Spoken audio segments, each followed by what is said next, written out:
ഇന്ത്യയെ തകർക്കാൻ പാകിസ്ഥാൻ ബന്ധം കൂടുതൽ ശക്തമാക്കി ചൈന. പാകിസ്ഥാനെ സാമ്പത്തികമായി പിന്തുണയ്ക്കുക എന്ന ലക്ഷ്യത്തോടെയാണ് ഇപ്പോൾ ചൈന മുന്നോട്ടു പോകുന്നത്. മാത്രമല്ല, ചൈനീസ് പൗരന്മാർക്ക് ഇന്ത്യ വിസ നൽകാൻ ഒരുങ്ങുന്നു എന്ന വിവരങ്ങളും പുറത്തു വന്നതിന് പിന്നാലെയാണ് പാകിസ്ഥാനുമായി കൂടുതൽ അടുക്കാൻ ചൈന ശ്രമിക്കുന്നത്.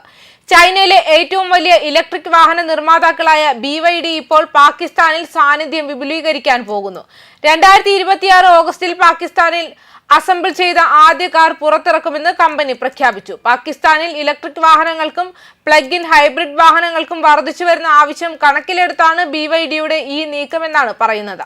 കറാച്ചിക്ക് സമീപം പുതിയ പ്ലാന്റ് നിർമ്മാണത്തിലിരിക്കുകയാണെന്ന് BYD പാകിസ്ഥാനിലെ sales and strategy vice president Danish Khaliq റോയിട്ടേഴ്സിനോട് വ്യക്തമാക്കി. BYDയും പാകിസ്ഥാൻ യൂട്ടിലിറ്റി ഹബ് പവറിന്റെ അനുബന്ധ സ്ഥാപനമായ മെഗാ മോട്ടോർ കമ്പനിയും തമ്മിലുള്ള പങ്കാളിത്തത്തിലാണ് ഈ പ്ലാന്റ് വരുന്നത്. പ്ലാന്റിന് തുടക്കത്തിൽ ഇരട്ട ഷിഫ്റ്റിൽ പ്രതിവർഷം 25,000 യൂണിറ്റ് ഉൽപ്പാദിപ്പിക്കാനുള്ള ശേഷി ഉണ്ടാകുമെന്ന് ഡാനിഷ് ഖാലിദ് വ്യക്തമാക്കി. അതേസമയം ഈ പ്ലാന്റ് എപ്പോൾ പൂർണ്ണശേഷി കൈവരിക്കുമെന്നോ അവിടെ വൻതോതിലുള്ള ഉൽപാദനം എപ്പോൾ ആരംഭിക്കുമെന്നോ അദ്ദേഹം വിശദീകരിച്ചിട്ടില്ല.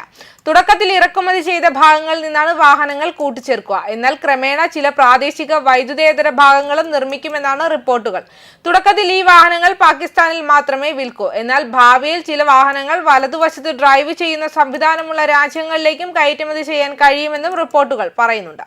കമ്പനിയുടെ ആദ്യത്തെ plug in hybrid pickup truck shark 6 ഉടൻ തന്നെ പാകിസ്ഥാനിൽ ലോഞ്ച് ചെയ്യും. MG, ഹവൽ തുടങ്ങിയ മറ്റ് ചൈനീസ് കമ്പനികൾ ഇതിനകം തന്നെ പാകിസ്ഥാനിലെ EV സെഗ്മെന്റിൽ എത്തിയിട്ടുണ്ട്. അതേസമയം ഇന്ത്യ ചൈനീസ് പൗരന്മാരെ കൂടുതൽ അടുപ്പിക്കുകയാണ്. ചൈനീസ് പൗരന്മാർക്ക് ടൂറിസ്റ്റ് വിസ നൽകാൻ ഒരുങ്ങിയിരിക്കുകയാണ് ഇന്ത്യ. ഗാൽവാൻ താഴ്വരയിലെ ഏറ്റുമുട്ടലുകൾക്ക് പിന്നാലെ ഏർപ്പെടുത്തിയ വിലക്ക് അവസാനിപ്പിച്ചുകൊണ്ടാണ് ചൈനീസ് പൗരന്മാർക്ക് വിസ നൽകാൻ ഇന്ത്യ തീരുമാനിച്ചത്.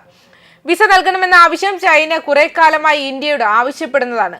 5 വർഷങ്ങൾക്ക് ശേഷം ചൈനീസ് പൗരന്മാർക്ക് വിസ നൽകാൻ ഇന്ത്യ തീരുമാനിച്ചിരിക്കുകയാണ്. വിസ ലഭിക്കുന്നതിന് വേണ്ട നടപടികളെക്കുറിച്ച് വിശദ വിവരങ്ങൾ ചൈനയിലെ ഇന്ത്യൻ എംബസി സോഷ്യൽ മീഡിയ പ്ലാറ്റ്ഫോമായ വെയ്ബോയിലൂടെ അറിയിച്ചു. ജൂലൈ 24 മുതൽ ചൈനീസ് പൗരന്മാർക്ക് ഇന്ത്യ സന്ദർശിക്കാൻ ടൂറിസ്റ്റ് വിസയ്ക്ക് അപേക്ഷിക്കാം. ആദ്യം വെബ് ലിങ്കിൽ ഓൺലൈനായി വിസ അപേക്ഷിച്ച ഫോം പൂരിപ്പിച്ച് പ്രിന്റ് ചെയ്യണം. തുടർന്ന് വെബ് ലിങ്കിൽ അപ്പോയിന്റ്മെന്റ് എന്ന് എടുക്കണം. ശേഷം പാസ്പോർട്ട്, മറ്റ് അനുബന്ധ രേഖകൾ ഉൾപ്പെടെ സമർപ്പിച്ച് വിസയ്ക്ക് അപേക്ഷ നൽകണം. ഇന്ത്യയും ചൈനയും തമ്മിലുള്ള ഉഭയകക്ഷി ബന്ധം ശക്തിപ്പെടുത്തുന്നതിന്റെ ആദ്യ സൂചനയാണിത്.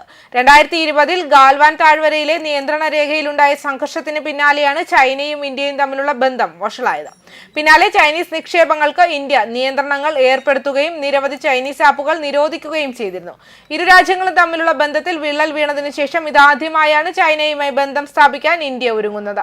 2020 ജൂണിലായിരുന്നു ഗാൽവാനിലെ രക്തരൂഷിതമായ പോരാട്ടം. ഇന്ത്യയുടെ ജവാന്മാരും നിരവധി ചൈനീസ് പട്ടാളക്കാരും കൊല്ലപ്പെട്ടതിനു ശേഷം ഇരു രാജ്യങ്ങളും തമ്മിലുള്ള ബന്ധം ദീർഘകാലം മരവിപ്പിച്ചിരുന്നു. ആദ്യം ടിക്ടോക്ക് അടക്കമുള്ള 58 ചൈനീസ് ആപ്പുകൾ വിലക്കുകയും സുരക്ഷാ കാരണങ്ങൾ ചൂണ്ടിക്കാട്ടി നിരവധി മേഖലകളിൽ ചൈനീസ് നിക്ഷേപം തടയുകയും ചെയ്തു. കൂടാതെ Atmanirbhar Bharat, make in India തുടങ്ങിയ പദ്ധതികൾക്ക് ഗതിവേഗം കൂട്ടി. 5G സാങ്കേതികവിദ്യ സ്വന്തമായി വികസിപ്പിക്കാനായതും ഈ നിലപാടിന്റെ ഫലമാണെന്ന് വ്യക്തമാക്കി. ചൈനീസ് ഉൽപ്പന്നങ്ങളെ അമിതമായി ആശ്രയിക്കുന്നത് തടയാൻ ലക്ഷ്യം വെച്ച് സ്വീകരിച്ച ഇത്തരം നടപടികളൊന്നും പൂർണ്ണമായും ഫലം കണ്ടില്ല. എങ്കിലും ചില മേഖലകളിൽ സ്വാശ്രയത്വം കൈവരിക്കാൻ ഇന്ത്യക്കായി. അതിർത്തി പ്രശ്നത്തെ വാണിജ്യ വ്യാപാര ബന്ധങ്ങളുമായി ബന്ധിപ്പിക്കരുതെന്നാണ് ചൈനീസിന്റെ നിലപാട്. ന്യൂസ് ഡെസ്ക് കർമ്മ ന്യൂസ്.